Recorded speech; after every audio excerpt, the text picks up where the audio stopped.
Olá Brasil, boa noite.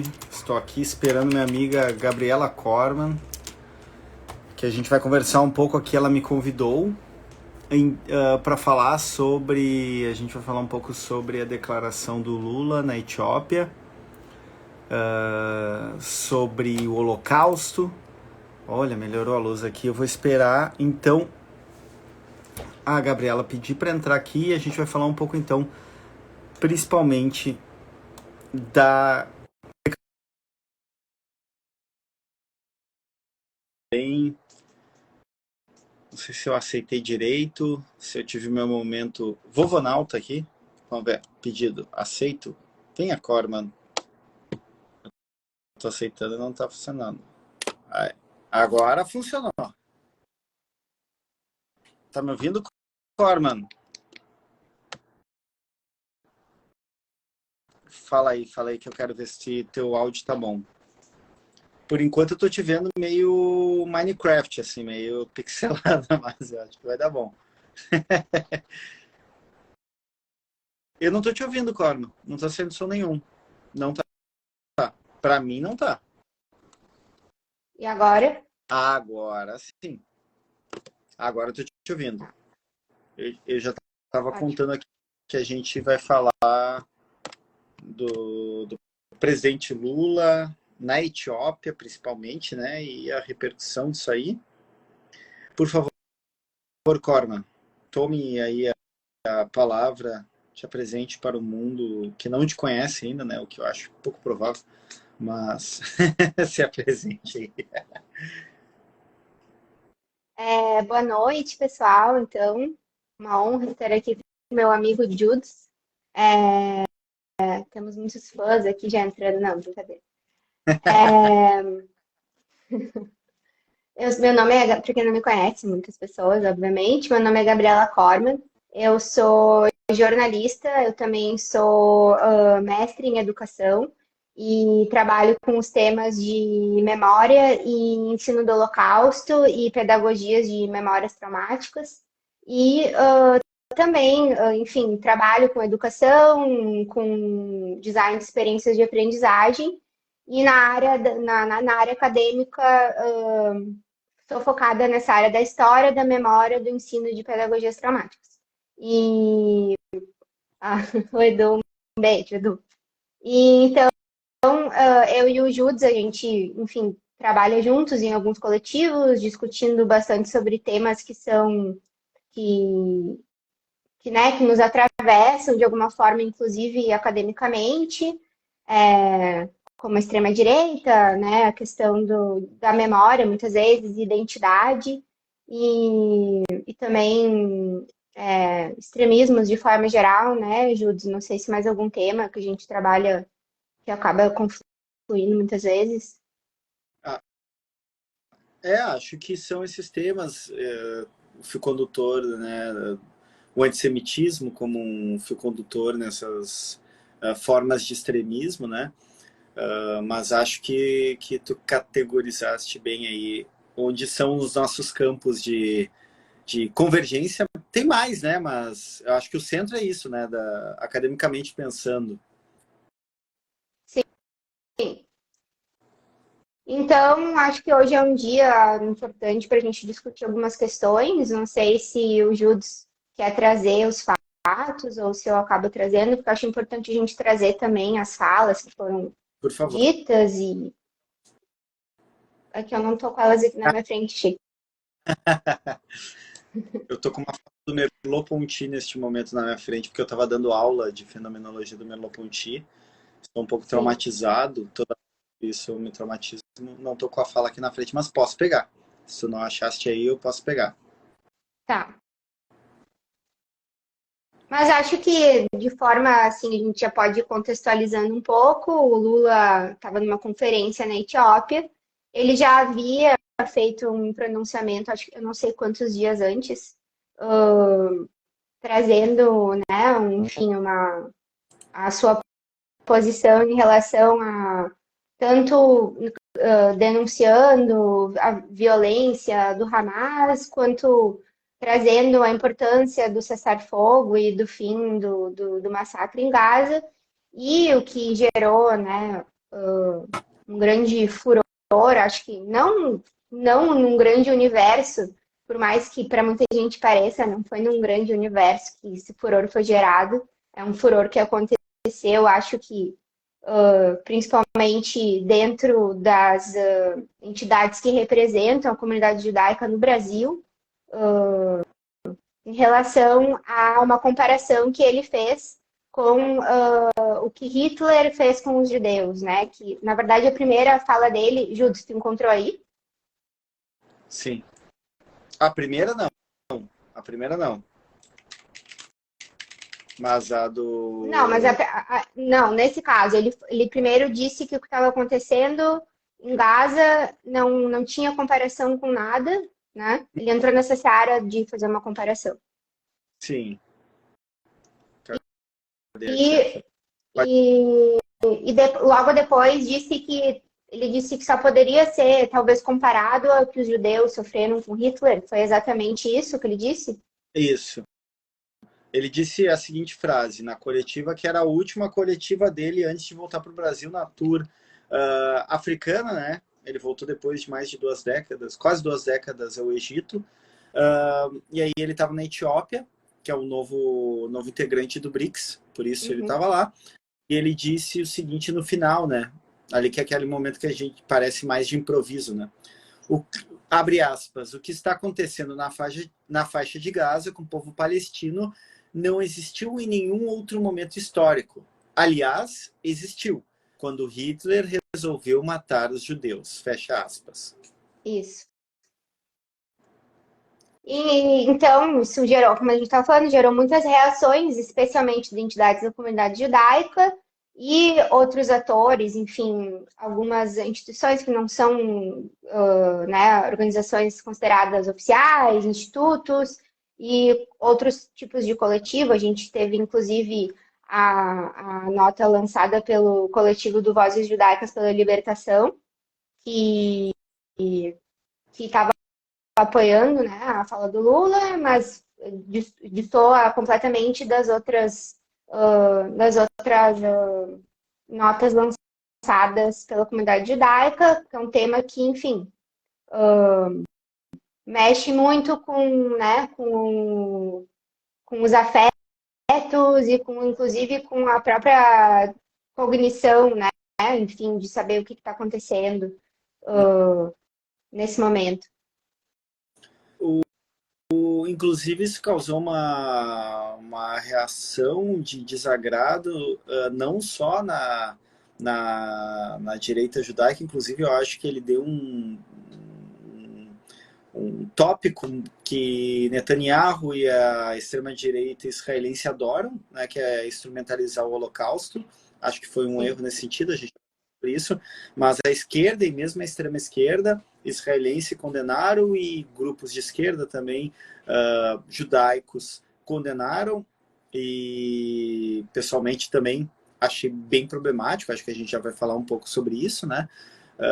Mas causou uma reação e aí cabe a gente tentar entender as repercussões disso, que a gente já tem visto algumas repercussões, e também qual é que é a estratégia por trás disso, né? E o que isso causa efetivamente, não só na geopolítica, né? Que efetivamente isso é um movimento importante pensando geopoliticamente, mas também na questão da memória do Holocausto e como isso impacta na comunidade judaica e em sentido mais amplo.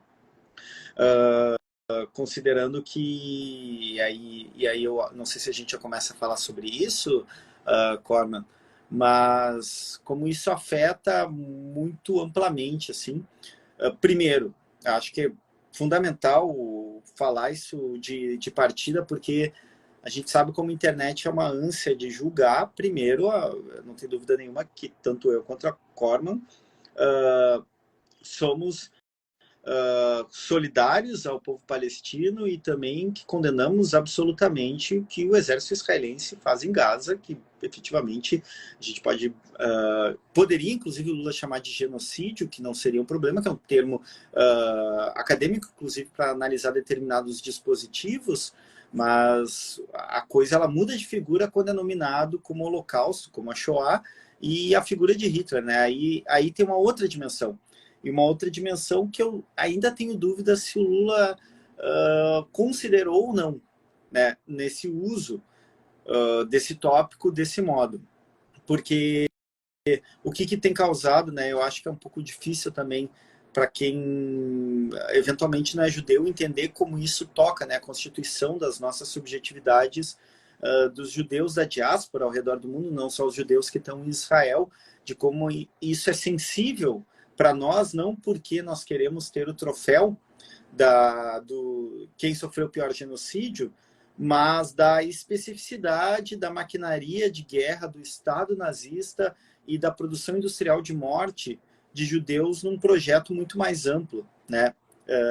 E muito mais duradouro, no sentido da industrialização da morte, que não diminui nada o massacre / genocídio que os palestinos sofrem em Gaza, mas que ao tornar isso análogo, em alguma medida, acaba por banalizar e trazer para um campo, tirar a especificidade de um maquinário que, na minha percepção, é um maquinário e uma conjunção de estratégias técnicas de poder e de extermínio que são únicas em sua formulação histórica, embora nós tenhamos vários genocídios ao longo da história de vários povos e de várias maneiras.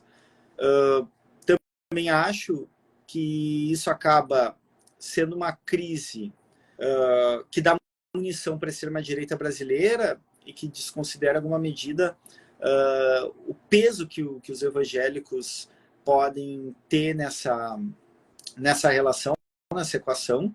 Acho que o Lula buscou se colocar, subir o tom, né? Fazer uma pressão internacional e se colocar como um líder do sul global. Acho que ele deu espaço, né, dentro desse imaginário de mundo multipolar que tem sido muito, muito conversado e que tem origens eventualmente não tão legais, né? Que o mundo multipolar também é muito usado, principalmente por teorias como o duginismo, que é uma formulação neofascista do filósofo russo, mas que ele se coloca nesse lugar, e isso tem um custo. Isso tem um custo também na ordem do imaginário. E aí, Corman, quando tu quiser me parar, porque tu falaste dos vozes, vozes judaicas pela judaicas. Uhum. E a nota deles fala que Lula simplesmente expressou o imaginário popular, o que para mim é um problema como critério. Porque se o critério for expressar o imaginário popular, eventualmente eu vou ter que aceitar que se expresse racismo ou que se expresse machismo. O imaginário popular não é suficiente para um líder de governo expressar. A nota não fala em imaginário popular. A nota fala o que está no imaginário. É isso. E eu acho que o que a nota estava querendo, na verdade, estava querendo dizer no imaginário dos judeus que estavam ali subscrevendo a nota, de se sentirem na posição, né, de vítima e agora de algozes. Ah, tá. Sim, eu entendi num sentido muito mais amplo, de aquilo que é uma percepção generalizada, porque, obviamente, isso não é uma crítica nova, né? Não é um uso de imagem novo de relacionar o governo israelense ou a política israelense como uma política análoga ao nazismo. Mas pode ter sido também... Eu vou ter que ligar aqui o carregador. Mas pode ter sido e também... acho que mesmo que tenha sido no imaginário, eu acho que não é no sentido de reiterar a fala dele, mas no sentido de, infelizmente, isso infelizmente, isso está no imaginário. Não era o que nós queríamos, mas isso está no imaginário. Uhum. Pode ser que seja o caso. A minha interpretação foi muito mais de um critério quase absolvendo essa fala, porque efetivamente ela está no imaginário, portanto, ele externou essa opinião. De todo modo, isso tem impacto no imaginário também antissemita, e aí é um ponto frágil, porque a vinculação de Israel com o Holocausto tem um problema que é uma das maiores trapaças também da extrema-direita e da direita israelense, que é vincular o ser judeu a Israel, necessariamente. O Holocausto ele não atinge só Israel. O Holocausto ele não diz respeito só ao Estado de Israel ou às políticas de Israel. O Holocausto diz respeito a toda a judeidade, a todos os judeus que não necessariamente se sentem ligados a Israel, ou que são sionistas, enfim. E... Eu posso Fala, falar? Corma. Posso? Por favor. Não, eu acho que acho que a gente podia voltar um pouco no debate, e voltar um pouco para a questão de comparar, falar um pouco sobre a questão de genocídio, né, do significado do genocídio e a comparação entre eventos, né? Enfim, falar um pouco de definição sobre genocídio. Então, eu queria falar um pouco sobre isso. Eu Sim. acho que é importante a gente colocar aqui que a comparação entre genocídios, ela é um campo de pesquisa que existe há décadas. Não, enfim, o Lula não inventou isso, assim, né? Ele não foi a primeira pessoa a fazer uma comparação ou ousar fazer comparações com o Holocausto. É um campo de pesquisa farto, que envolve muita pesquisa, muita academia, inclusive ao redor do mundo. E ele está sempre sujeito a diversas instrumentalizações, assim, porque ele faz parte de todo tipo de retórica, de identidade, né, humanitária e política. E a gente sabe que a gente tem que primeiro falar sobre a própria criação do termo, né, genocídio, né? O termo genocídio, ele aparece pela primeira vez na nomeação do processo justamente de aniquilação do povo judeu, do povo roma, né, de pessoas LGBTQIA+, e comunistas no contexto da Segunda Guerra Mundial. Inclusive, dentro da história, se categoriza, alguns historiadores categorizam o Holocausto não dentro da categoria genocídio, mas uma categoria à parte, não por ser um evento único, mas pela singularidade, pela sua singularidade no sentido da forma que foi realizada, mas não no sentido de ser único. Isso é muito importante, né, salientar essas diferenças. E assim, já a noção sobre genocídio, assim, que já se pensava sobre o que seria o genocídio, ela aparece pela primeira vez com Montesquieu, no livro do Espírito das Leis, na época do Iluminismo, e desde o nascimento do termo genocídio, né, a palavra, ela foi construída para a criação de disposições legais concretas para que não acontecesse de novo outro genocídio. Então, ela surge com as ciências sociais e com as ciências jurídicas conjuntamente. Então, não é só uma questão moral, né? É uma questão também que passa pela judicialização do que está se falando. Quando alguém acusa alguma coisa de genocídio, ela pode entrar e passar por um tribunal penal internacional, né? Não é justamente uma questão moral, ficar discutindo se é genocídio ou não, tem convenções que estipulam o que é um genocídio ou não, e, né, enfim, o que já é muito colocado por diversos especialistas neste momento. A gente pode dizer sim que o que está acontecendo em Gaza é um genocídio. A gente pode, quando a gente traz as definições e os debates sobre genocídio, isso é muito discutido, né? Então, acho importante a gente trazer isso, porque eu acho que indo um passo atrás, existe talvez quando a gente vê ainda mais essa posição de colocar a memória do Holocausto nesse lugar tão sacralizado, ela passa muitas vezes por outros entendimentos que nem incluem, por exemplo, aceitar o que está estipulado pela lei internacional, que o que está acontecendo é um genocídio. Acho que é importante deixar isso claro, assim. Não é uma questão de opinião, né? É uma questão de, enfim, documentação, de legalização, e já está colocado. Mas sim, também, mas a própria Constituição como categoria jurídica, ela passa por um debate que é uma construção conceitual, filosófica, etc., que eu acho que sim tem um perigo. Eu acho que tudo depende do uso, né? Eu costumo falar, quando eu trato da questão do poder em Nietzsche, Foucault, nada é bom ou ruim por si, é uma premissa espinosista, é o uso dessa coisa.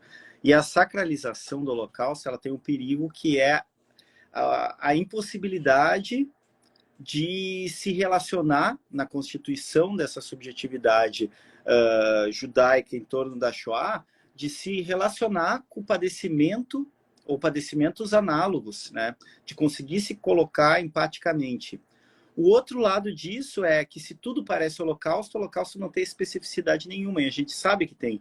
O Holocausto é uma conjunção de técnicas de um momento específico, de dispositivos de poder e de usos da maquinaria do Estado, que por mais que haja, e porque é um genocídio, um modo de genocídio, haja dispositivos em outros genocídios análogos, o Holocausto tem sim uma especificidade. Pelo menos na minha perspectiva, ele tem uma conjunção de fatores e uma organização dos poderes que torna ele individual, porém que não impossibilita pensar outros genocídios a partir de dispositivos que estão colocados no Holocausto, ou que estão operacionalizados lá, ou que estão modulados a partir desse lugar. Acho que... Judes, diga. eu concordo, eu acho que a gente pode falar sobre qualquer tipo de genocídio, todos os genocídios que já ocorreram são eventos singulares, eles só não são eventos únicos. E como eles não são eventos únicos, eles sempre vão estar à disposição para serem debatidos, para serem comparados, com a intenção não de diminuir ou de sacralizar, mas o que acontece muitas vezes, mas justamente, pelo menos no campo da história comparada, por exemplo, é para que, enfim, a gente possa analisar os aparatos envolvidos em cada um dos genocídios e para que não ocorra esse crime novamente, nesse caso. Mas o que acontece quando o debate ele não é bem elaborado, por exemplo, um debate que não é um debate historiográfico, não é um debate acadêmico, é um debate que está ocorrendo na opinião pública, muitas vezes, inclusive, isso ocorre num debate acadêmico, é que tem duas consequências, né, esse debate comparativo entre genocídios, né? Uma é o esvaziamento do significado de um genocídio. Isso já foi usado muitas vezes na história, né? Por exemplo, tanto para diminuir quanto para aumentar, né, o número de vítimas, que não é o que define se é um genocídio ou não, né? Então, e a outra consequência, a segunda, é a sacralização da memória de um genocídio. Eu acho que o que a gente tem visto agora e debatido passa pelas duas consequências. Existe tanto um lado que esvazia o significado e um outro lado que sacraliza essa memória. A mim, assim, no meu campo de pesquisa e no que eu observo, me interessa mais e me instiga mais nesse momento olhar para a sacralização da memória, né, do Holocausto. E né, uma coisa que é muito contida dentro do ensino do Holocausto é justamente o que o Adorno fala do impedimento da regressão à barbárie, que foi traduzido no Nunca Mais, que é um slogan usado também para outros momentos, né, para outros trabalhos de memória na história. Por exemplo, na ditadura na Argentina, né, também é usado Nunca Mais, não é só no Holocausto que ele é usado, por exemplo, que é muito pretendido aí no ensino, Nunca Mais, para que nunca aconteça novamente, acaba se tornando uma tarefa complexa se essa memória ela for sacralizada, se ela não pode estar num território de debate, né? Isso porque isso não permite uma interlocução histórica, né, desse evento, não permite essa discussão, né? Porque se a gente olha, tu estava falando muito dos aparatos usados durante o Holocausto, os dispositivos de controle, os dispositivos de morte, né? Se a gente pensa no Holocausto, só pensa em Auschwitz, apenas como um campo de extermínio, né? Reduzir o Holocausto a um campo de extermínio, a Auschwitz, por exemplo, não permite inserir o Holocausto na história. Apenas reforça o congelamento dessa memória no tempo e no espaço. A gente não está olhando para as causas que levaram aquilo, né? Não começou ali aquilo, né? Então fica muito difícil a gente fazer essa relação entre o passado e o presente, né? E aí justamente entra a pergunta, o afinal, o nunca mais, ele é para quem? Ele não pode ser visto só para um propósito específico? Claro que cada luta identitária vai focar na sua pauta, mas se a gente for pensar num caráter humano, ela não pode estar restringida a uma identidade, a uma etnia. O nunca mais é para quem? É para todos ou não? Então, eu acho muito importante a gente começar a trazer, assim, eu acho que a gente usa o termo sacralizar pensando também no desacralizar. O que é desacralizar? É trazer ao uso, é voltar ao debate, colocar aquilo numa perspectiva que possa servir para que não aconteça novamente e não para que aquilo fique intocado. Porque a serviço de quem aquilo está intocado? Claro, e assim, em nenhum momento esse debate ele está visando diminuir os crimes cometidos durante o nazismo. A gente está falando aqui de uma discussão que não está colocando isso em xeque. São coisas diferentes, né? Então, é preciso ter muita consideração em relação a isso.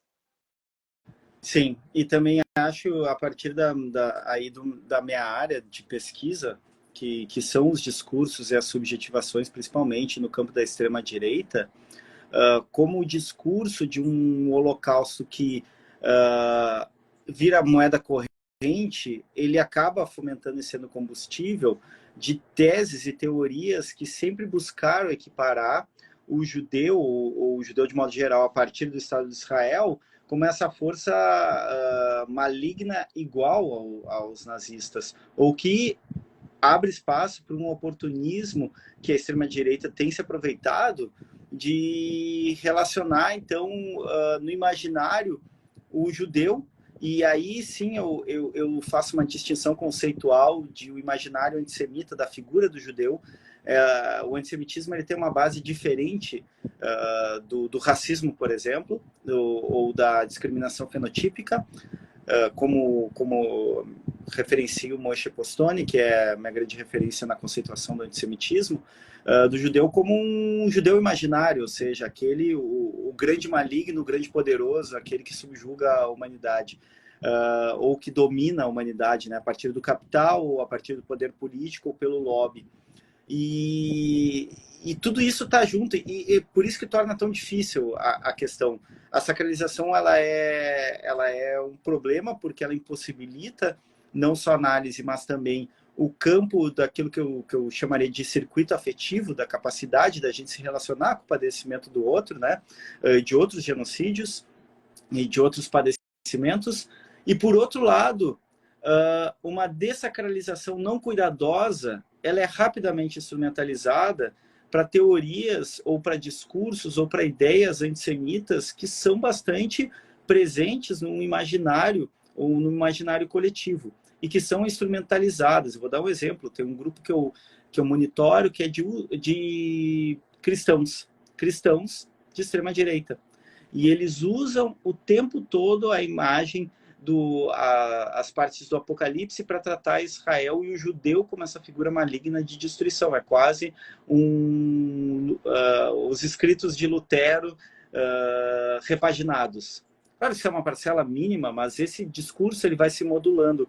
E também outro problema que me parece aí na fala do Lula é que ele coloca isso de um modo tão simplista, ele joga uma frase assim, de algo que é complexo, que atinge muita gente, e que fomenta uma certa, e aí é uma percepção pessoal que pode ser discordado, né, de um certo simplismo reinante, de um binarismo que se coloca, principalmente nas redes, de um atalho para o pensamento. Então, bom, se Israel é igual aos nazistas, tudo acontece igual, mas há, me parece, algumas especificidades que fazem com que o Holocausto e, na verdade, a experiência nazista mais ampla, como te chamou a atenção, não é só o campo de extermínio, né? O nazismo ele não é gestado só aí, ele não é algo específico e diferente, por exemplo, do fascismo italiano, porque ele aconteceu na Alemanha, teve um campo de concentração, ele tem uma série de outros vetores, mas que é um perigo, eu diria que é um piso escorregadio,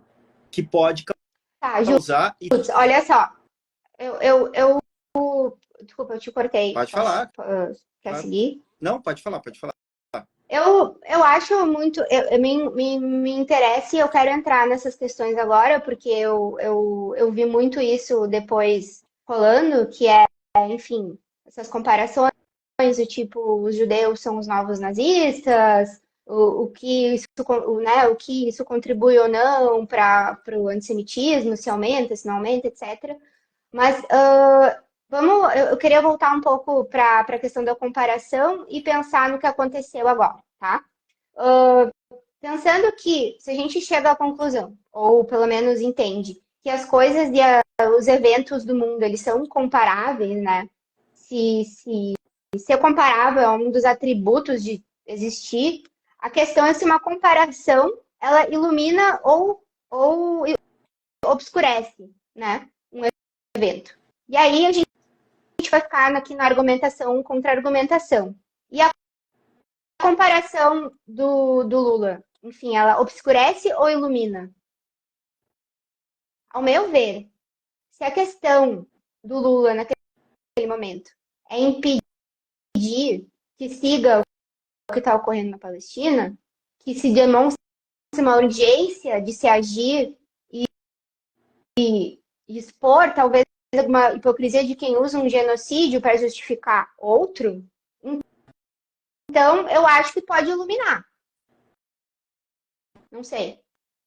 Assim, como eu acho que obscurecem todos esses outros atributos que tu trouxe. Para mim, existem pontos positivos e existem pontos negativos. Adicionando aos pontos negativos que eu vejo, que fazem coro aos que tu está falando, além, o que eu enxerguei, assim, além de fazer essa ligação direta entre judeus e nazistas, como se os judeus fossem os novos nazistas, existe, óbvio, uma impressão geral de que os judeus e israelenses, existe essa confusão, né? Israelenses e judeus são a mesma coisa, representam a mesma coisa. E também vi muito uma questão de hierarquização de genocídios e de vítimas. Por que que se fala tanto sobre o Holocausto e não se fala sobre outros genocídios, né? E a gente já viu essas discussões rolando outras vezes, né, em outros momentos, nos últimos anos. E eu acho que é importante falar sobre isso, inclusive para as pessoas entenderem que porque muitas vezes esses pensamentos eles acabam indo para esse mesmo imaginário que tu colocou, que é, por exemplo, é porque os judeus controlam a mídia, então é por isso que todos nós conhecemos histórias do Holocausto e não se ouve falar tanto sobre o outro genocídio, por exemplo, não é? Judos? Sim, deu uma trancadinha, desculpe. Sim, Tá, concordo. consigo me ouvir?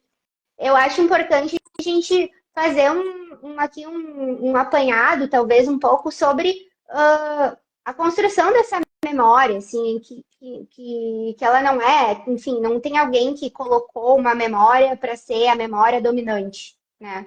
Memória é sempre um campo em disputa, e ainda segue em disputa o tempo inteiro. Por isso que justamente é tão complicado a gente congelar, né, memórias e sacralizá-las, porque elas precisam e devem estar no campo de disputas. E elas sempre vão ser instrumentalizadas politicamente, independente da memória, independente da questão. Isso não é uma questão que ela passa somente pelo que está acontecendo agora. Isso passa em qualquer discussão de trabalho de memória. Eu acho que a primeira coisa é que isso não é exclusivo do Holocausto, né? Eu acho que não passa só pelo Holocausto, é importante que as pessoas saibam disso. A segunda coisa é que não é que a aconteceu, né, a Segunda Guerra, enfim, e estava dada, enfim, as pessoas já tinham essa imagem do que estava acontecendo, de que 6 milhões de judeus tinham sido assassinados em campos de extermínio. A gente sabe que não foi isso que aconteceu. Primeiro, não se fazia diferenciação, não se tinha ideia do que tinha acontecido. Então, existiam, né, foram milhões e milhões de pessoas assassinadas, pessoas mortas, milhões de russos, milhões de poloneses, enfim, milhões de franceses. Não se fazia uma distinção, né? Depois que se descobriu, enfim, sobre todo o aparato nazista, não que se tenha começado a fazer essa distinção, mas o que aconteceu foi que muitos judeus, milhares de judeus, saíram da Europa como refugiados, foram para campos de refugiados, muitos deles jogados num navio, sem saber direito para onde estavam indo, enviados para o único lugar que eles né, estavam sendo, que eles podiam ir, e que seria Israel, né? Ainda não o Estado, enfim. Chegaram lá e não existia uma mentalidade, sejam muito bem-vindos, sobreviventes da Shoah.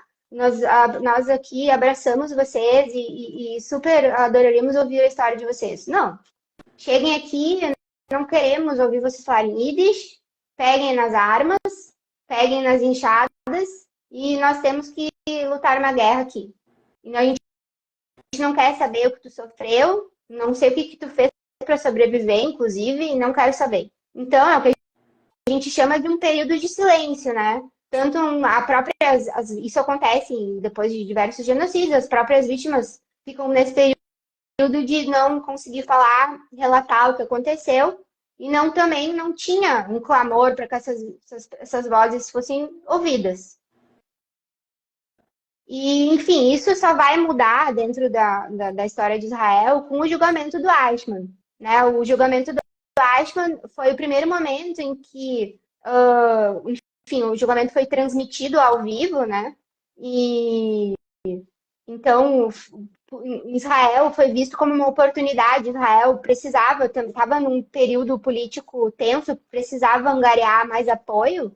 Foi visto pelas lideranças, especificamente pelo Ben Gurion, que seria uma boa estratégia pedagógica colocar os sobreviventes para falarem, né, e darem seus testemunhos orais pela primeira vez, como uma forma, enfim, de mostrar ao mundo o que tinha acontecido. E também, claro, é a primeira, talvez, instrumentalização ali colocada em prática, né, para um uso político nesse momento, que é fortalecer a narrativa, né, da importância da criação do Estado. Então, como toda memória em disputa, essa parte é muito importante, até inclusive para o campo de estudos da memória, que é a questão do testemunho oral. É a primeira vez que sobreviventes de um genocídio estão dando seu testemunho, né, e estão sendo escutados, e estão sendo, enfim, acolhidos, né, e se abre aí um campo todo de história oral, né, inclusive, do testemunho, né, da importância do testemunho. Se por um lado isso ocorre, também ocorre, como eu falei, a instrumentalização dessa memória, né, enfim, desse momento específico, que é usado para fortalecer essa ideia, e desde então, logo depois, enfim, com a criação do dia, né, do dia da lembrança do Holocausto em Israel, Yom HaShoah, que é colocado no calendário nacional do país. Então, passa a fazer parte da identidade nacional israelense, o Holocausto. Ele é comemorado, Yom HaShoah, comemorado uma semana antes do dia da independência em Israel. Então, faz parte do mito fundacional também daquele país a ideia de sair das cinzas para a redenção, né? Sair do nada, como se não existisse nada antes, enfim. Também é um apagamento de diversas formas de vida, né, de judeidade diferentes. Nem estou mencionando aqui toda a história dos judeus não ashkenazi, por exemplo, que não passa pela memória do Holocausto, tem outras vivências e são invisibilizados nesse processo todo, porque eles têm que absorver essa narrativa nacional oficial, que passa a ser parte desse mito fundacional, que é o das cinzas da redenção. Né? Se comemoramos aqui, como todos os países têm, também não é uma questão, né? Isso é importante também colocar, não é um traço específico de Israel, todos os países têm os seus mitos fundacionais, e este, no caso, é um dos mitos fundacionais de Israel, a saída das cinzas para a redenção, dentro do calendário nacional. Como que isso vai penetrar o imaginário sobre o Holocausto? Enfim, depois, logo disso, ocorre um boom memorial, aí a gente pode ver isso acaba acontecendo em conjunto, enfim, com o surgimento da televisão, com o surgimento, com grandes produções, Hollywood, acaba confluindo que é no mesmo período. A gente tem esse boom memorial do Holocausto. Eu diria, por exemplo, que hoje existe um boom memorial da história negra nos Estados Unidos, por exemplo. A gente, nos últimos 10 anos, viu nos Estados Unidos uma série de filmes sobre as experiências de ser negro nos Estados Unidos terem sido, né, produzidos, né, inclusive falando sobre o período da segregação racial nos Estados Unidos, alguns retratando questões relativas à escravidão. Então, são ondas memoriais, né, que ocorrem e que as mídias são usadas para isso, e, enfim, ela não está restrita a uma identidade específica, né? Acho importante falar isso aqui. Naquele período que foi muito marcado ali dos anos 80 do final dos anos 70 até o começo dos anos 2000, teve esse boom memorial. A gente viu diversos filmes do Holocausto, desde filmes que falavam sobre... desde os primeiros filmes, o Shoah, do Claude Lanzmann, nem hollywoodiano enfim, é francês, é um documentário de 8 horas, que traz o testemunho das vítimas, né? Um documentário oral, até, enfim, os últimos filmes que a gente vê, Jojo Rabbit, O Menino do Pijama Listrado, existe uma diferença enorme entre essas produções, também uma ampla discussão sobre representação e o que significa fazer esse tipo de representação dentro do cinema, etc. Então, obviamente, isso está muito inflado no nosso próprio imaginário do Holocausto. Então, toda vez que ele é mencionado, ele vai causar esse debate. Mas no que a gente está falando, no que ele pode abrir de ruim, é de achar que existe alguém que esteja manipulando esse debate de alguma forma. Uma força externa que esteja manipulando ele. Acho que é importante a gente não pensar que existe essa força que manipula. Acho que é importante a gente saber que existem construções memoriais que estão instrumentalizadas a favor de objetivos políticos. Isso ocorre com todas as memórias. Sim, eu ia dizer, sempre ocorre, porque numa perspectiva, pelo menos na minha chave de análise mais ligada a Nietzsche, a memória é um regime de poder, né? Tu poderia citar uma perspectiva Foucaultiana. A memória oficial é um regime de poder, um regime de verdade, portanto um regime de poder, e a disputa da memória também é um regime é uma busca por instaurar um determinado regime de verdade, portanto um regime de poder. Assim como a memória, ela nos subjetiva, ou seja, ela constrói nossas identidades. E como tu bem falaste, quando estava falando eu pensei nisso, como todo Estado-nação se baseia em mitos fundacionais que são dispositivos de modulação e de captura, né? E essa é uma coisa, por exemplo, que eu estava comentando outro dia, que Israel faz pela sua própria constituição histórica, de uma subjetividade extremamente ligada ao militarismo, né? A imagem do militar e de um Estado nacional militarizado, ele é muito forte na formulação dessas subjetividades contemporâneas ligadas ao problema do Estado de Israel. Mas retomando a tua questão lá no começo da própria fala do Lula, se iluminou, né? Ou se não se obscureceu. Perguntar. Para mim, tudo é zigue-zague com os poderes. Eu acho que estrategicamente, na disputa do cenário global, é um passo de tensionamento importante. E aí eu me digo isso, embora não tenha gostado, eu tenho motivos para não gostar dele trazer, eu penso, se essa fala gerar uma pressão internacional que bloqueie a entrada em Rafa ou bloqueio, faça o cessar-fogo, acho que está atingido, assim, acho que está muito, entre aspas, muito bem pago. Por outro lado, também tem tido desdobramentos em outras ordens, né, que é essas que eu comentei antes, para não ficar repetitivo, né, na ordem discursiva, subjetiva, etc., do fomento, inclusive, de topos antissemitas, que é uma perda, mas o jogo ele é jogado em vários tabuleiros ao mesmo tempo, né, e ele se pretende, quando a gente fala de poderes, a gente está falando de Estado-nação, a gente está falando de geopolítica, a gente está falando da subjetividade, a gente está falando da formação de identidade. Acho, inclusive, Corman, que esse tema é um tema tão cheio de vetores e facetas que é muito difícil ter um posicionamento definitivo, me parece. Não sei para ti, mas para mim me parece sempre ter que estar pesando qual é que é o jogo maior. E assim, se eu for pesar isso, o jogo maior nesse momento efetivamente é parar o massacre dos palestinos em Gaza. Esse é o jogo maior, assim, digamos assim, o mais urgente. O que não quer dizer que não há perdas e que não há problemas relativos a isso, né? A esse passo que ele dá diplomaticamente ali. Concordo contigo, Júlio, estou em acordo. Para mim também, se esse for o maior ganho, tá ótimo. Concordamos que a fala não foi uma fala correta, foi uma fala incorreta, mas não acho que foi uma fala antissemita. Não sei, a gente não conversou sobre isso. Eu acho que acho que a gente, como a gente já falou bastante, ela abre portas para imaginários antissemitas, mas a fala não foi antissemita, né? Minha opinião. E não sei se é a tua.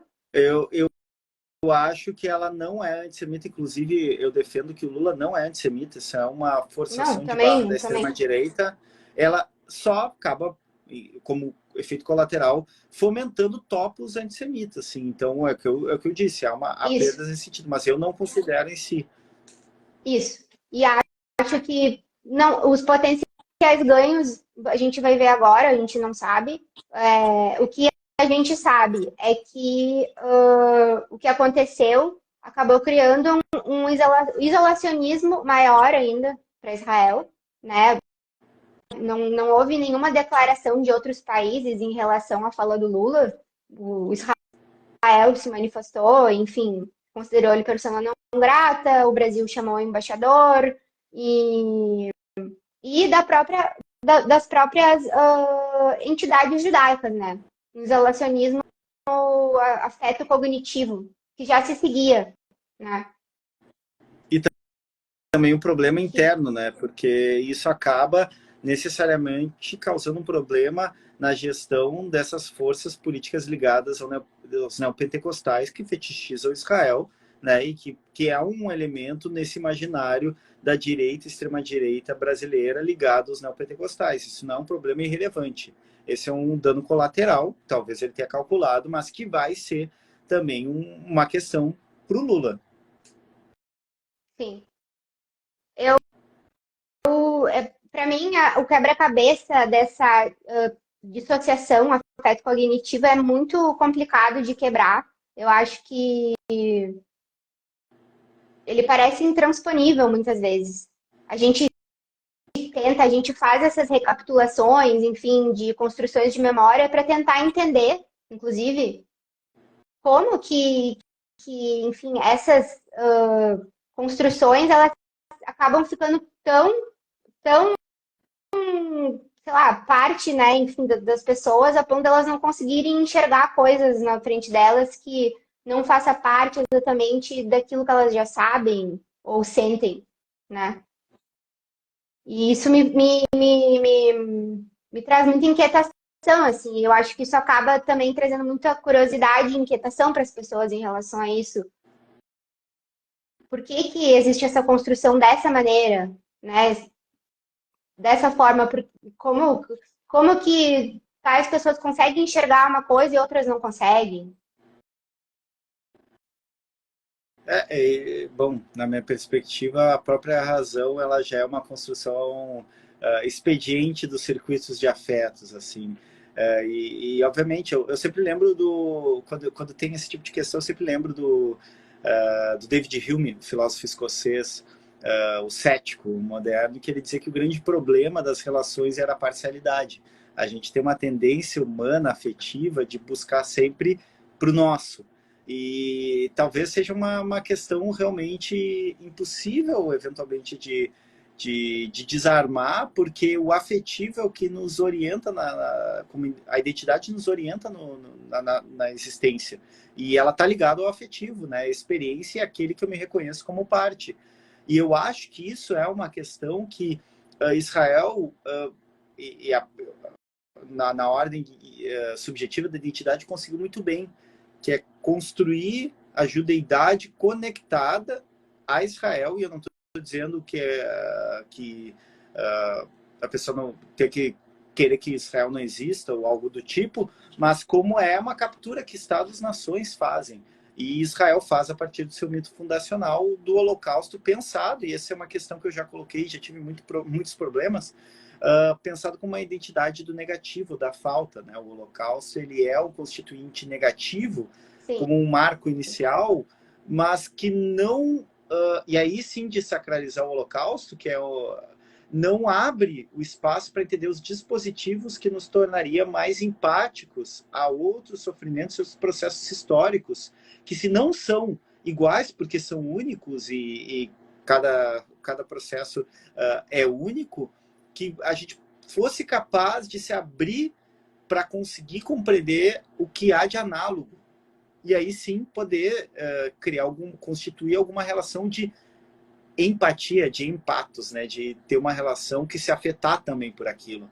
E a construção contemporânea ela é totalmente fechada.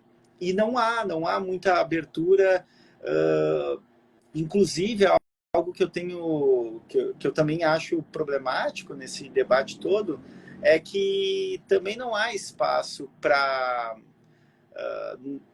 nós, como judeus, de modo amplo, nos sentirmos mal, nos desagradarmos ou acharmos certo ou errado, não importa, assim, há um automatismo que não abre esse espaço, esse circuito nem de afetação, que eu chamaria de espaço de afetação, né? Tanto na construção da identidade pelo Holocausto, quanto nas nossas relações dentro dos campos que a gente existe, né? E campos políticos, existenciais, etc. Eu acho que é um fechamento cada vez maior, assim, em todos os níveis, e que aqui Sim. estoura muito claramente. Isso é muito problemático, assim, eu falando um pouco, eu acho que, né, eu tento investigar como se construiu, assim, isso de uma forma que eu chamo de etno-transnacional, nesse sentido, porque, por exemplo, são pessoas brasileiras que vivem no Brasil, têm uma identificação, né, étnica com outro país e aquilo é mais importante, enfim, meu ver, tem muita coisa que passa muito pela forma como foi construída a educação judaico-sionista, né? E como, por exemplo, a gente acaba fazendo às vezes, uma importação de ideias, né? Aqui, de alguns conceitos, inclusive de todo da Fundação Nacional, né? De todo esse mito, simbologia da Fundação Nacional desse Estado, sem contextualizar, enfim, que nem tu estava falando agora, com o que a gente vive aqui, né? Como brasileiros, enfim. E isso acaba clausurando ainda mais essa forma de pensar. E criando esse isolamento maior que impede essa alteridade. Eu diria, não é nem uma empatia, né? Alteridade, nesse caso. Sim. Acho também que tem um papel aí sobretudo de uma noção de pertencimento, que é de um pertencimento de comunidade, que é algo que, na minha perspectiva, é um processo de degradação a partir principalmente da etapa contemporânea do capitalismo neoliberal, da individualização, assim. Então, às vezes as pessoas acabam comprando e importando conflitos e posições que, se para a materialidade do nosso contexto existencial, nem fazem muito sentido, às vezes não fazem nenhum sentido. E isso basicamente, me parece, olhando para minhas pesquisas na extrema-direita, que é um anseio por pertencer por grupo, exatamente. E isso acaba implicando também, todo grupo implica determinadas coordenadas no qual tu der um passo para fora, tu sai do grupo, ou tu tá atentando contra a coesão interna, imaginária desse grupo. E eu acho que isso tem um papel muito importante contemporaneamente. E eu acho que, indo um pouco talvez nessa linha, não sei se exatamente, acho importante a gente, justamente para essa questão da identidade pela negativa que tu estava falando, a gente pensar em outras éticas judaicas para nossa judeidade, que não passe pelo nacionalismo, né? Eu acho que o judaísmo não começou aí, ele não precisa terminar aí, sabe? Sim. Então, quantas formas de judeidade foram invisibilizadas nesse processo? E eu acho que é importante a gente resgatar essas formas de estar e ser onde a gente está. Na ordem subjetiva, todo Estado-nação é um modo de capturar de capturar subjetividades. E para mim, eu acho que o caso mais de Israel é um caso sui generis de um esgotamento da própria perspectiva de construção a partir dos nacionalismos, né? Israel é o caso mais excepcional pelo nacionalismo judaico, que envolve para além da religião, etnia e laços de pertencimento de pessoas muito distantes, geograficamente até culturalmente. É o caso mais específico e também aquele que colapsa primeiro, me parece, de uma falência da própria possibilidade de construir relações a partir do nacionalismo e dessa perspectiva de identidade nacional. Acho que tu travou para mim, Corma. Oi, Se... estou de acordo, eu disse. Eu acho Tá. que hoje a gente pode esgotar por aqui, não sei se tu queria trazer mais uma outra questão. Acho importante a gente também sempre mencionar que a gente está discutindo tudo isso, são assuntos também, são assuntos que nos tocam, que são contundentes, que fazem sentido nesse momento, que estão dentro do debate e, enfim, eu e o Júlio já tivemos essa discussão uma vez, esse debate, da questão da materialidade das coisas, né? Da urgência das coisas. E acho que é importante sempre lembrar que, não que isso não seja importante, urgente, mas que neste momento existe, né? Tem pessoas que estão sendo mortas e tem um massacre ocorrendo. Acho que é sempre importante lembrar que o que a gente quer é que isso acabe. Eu falei isso hoje num grupo. Eu falei entre eu me sentir mal com o tom do Lula e parar de empilhar corpos em Gaza, eu prefiro me sentir mal com o discurso do que esses corpos continuarem sendo empilhados, né? E eu acho que esse é o corte. Eu acho que nesse tópico, eu acho que em outro momento a gente pode conversar, inclusive, da instrumentalização dessa memória a partir da acusação de antissemitismo, o que é, o que não é, porque há uma grande instrumentalização como barreira, assim como há um crescimento do antissemitismo, que é um problema muito grave, me parece, da banalização da acusação de antissemitismo. Ele é um problema grave também, que a gente pode conversar num outro momento, mas eu acho que esse primeiro momento, a ideia foi pensar a memória a partir da fala do Lula e também quais são o que isso pode gerar, né? O que isso gera efetivamente. Perfeito. Então vamos dar boa noite para quem assistiu aí ou assistirá depois. Eu vou salvar a live aqui, né? Que eu abri a live. Agradeço, Corma, pelo convite. Eu só falaria com pessoas que eu gosto muito sobre isso, porque eu estava com dificuldade, inclusive, de falar, porque eu sei que isso é uma treta, né? Sempre é uma treta. E não estou buscando meu cancelamento de número 9.428 neste momento, mas aí contigo, nesses termos, é muito melhor, né? E dá para fazer o debate. Agradeço, Corma, agradeço o pessoal que viu e que virá depois. Podem também comentar e fazer críticas, né? críticas educadas são sempre bem-vindas, né? Se é para odiar, nem precisa escrever. Boa noite, gente. Boa noite, Corma. Boa noite e obrigada. Eu que agradeço.